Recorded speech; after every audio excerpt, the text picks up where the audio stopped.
There's a question that pretty much haunts every single one of us at some point. Why do good people suffer?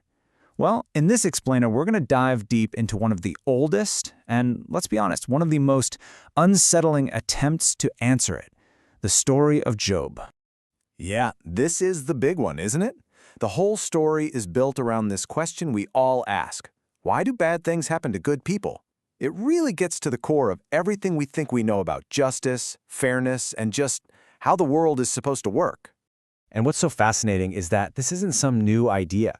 We're talking about one of the oldest books in the world, the Book of Job, and it doesn't try to sugarcoat this problem at all. Nope, it confronts it head-on through this incredibly intense and dramatic story of one man's ordeal. All right, so let's meet our main character. And get this, the story doesn't start with a sinner or some flawed hero. No, it starts with a guy who is basically presented as the absolute pinnacle of what it means to be a good person. The book really goes out of its way to paint this picture of utter perfection.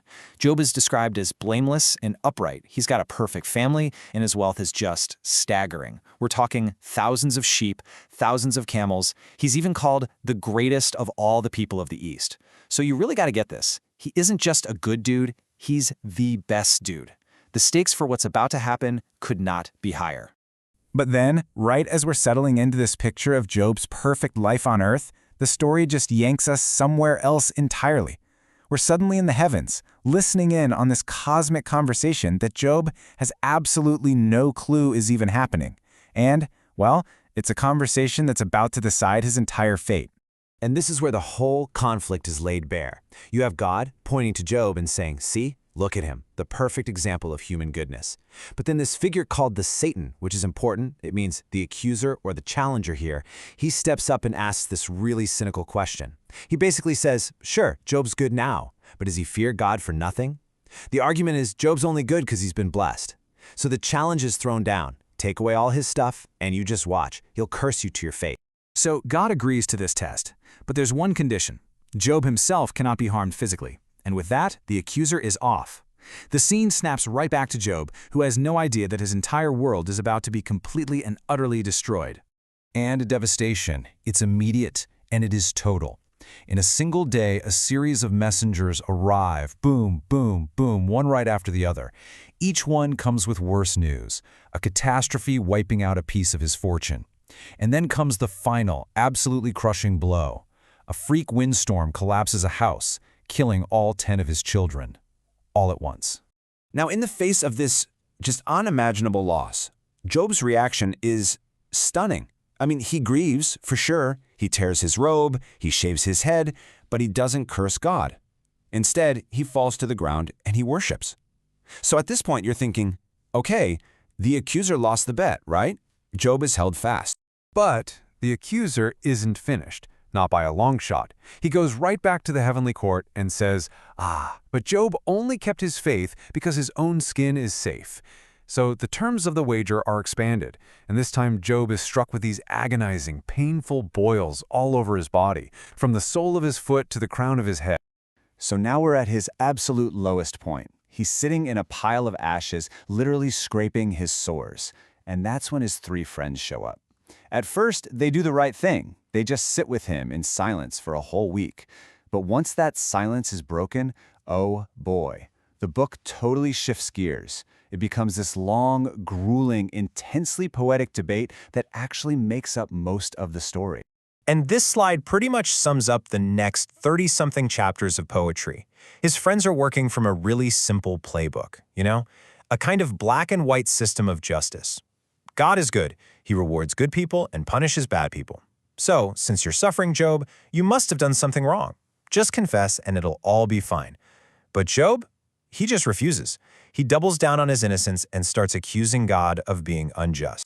And this quote from Eliphaz, one of the friends, it just perfectly captures their logic. It's this neat, tidy, traditional belief that the universe is basically a predictable, moral machine. You do good things happen to you. You do bad things happen. Simple, right? From his point of view, he's just stating the obvious. But Job's reality completely shatters that tidy little worldview. He cries out that his grief is just immeasurable, that it would be heavier than all the sand on every beach in the world. He knows his life doesn't add up. The punishment just doesn't fit any crime he could possibly imagine committing. What he's living through flat out contradicts his friend's simple answers. And this is where Job gets caught in this incredible paradox. On the one hand, he refuses to curse God. But on the other hand, he refuses to give up his own integrity and just say he did something wrong. He keeps insisting he's innocent, and he demands an explanation. He basically wants to put God on the witness stand and cross-examine him. So, after chapters and chapters of this, the friends have run out of arguments, and Job has pretty much exhausted his complaints. And then, all of a sudden, the debate is interrupted. The defendant that Job has been demanding to see this whole time, he finally shows up.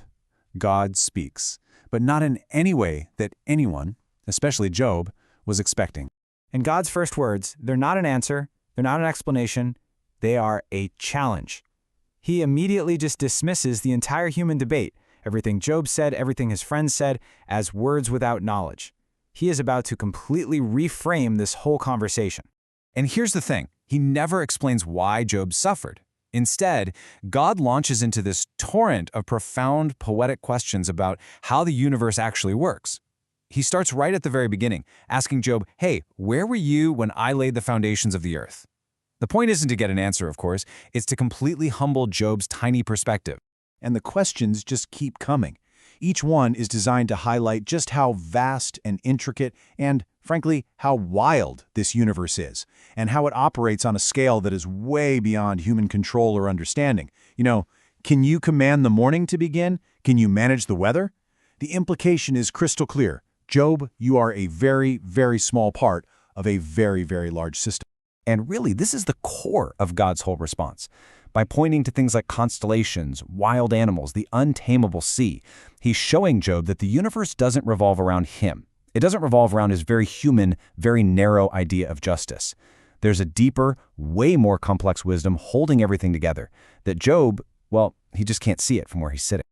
Okay, so this cosmic tour, this whirlwind of questions, it has a profound effect on Job. His demands for answers, his accusations, they just fall silent. They're replaced by something else entirely. And that brings us to the story's conclusion. And this is Job's final statement. He basically says, I had only heard about you before, but now my own eyes have seen you. He realizes that all his ideas about God were just secondhand information. After this direct encounter, he truly sees. It's a moment of pure, unadulterated awe. He isn't repenting because he finally admits to some secret sin. No, he's repenting for the sheer arrogance of thinking he could ever understand the mind of God from his tiny human viewpoint. So how does it all wrap up? Well, first, God tells off Job's friends for their simplistic, wrong-headed theology. And then he restores Job's life, doubling everything he had lost. His wealth is now twice what it was before. He's also given a new family, another 10 children, and he gets to live a long, full life. And yet, this leaves us with the story's great lingering mystery.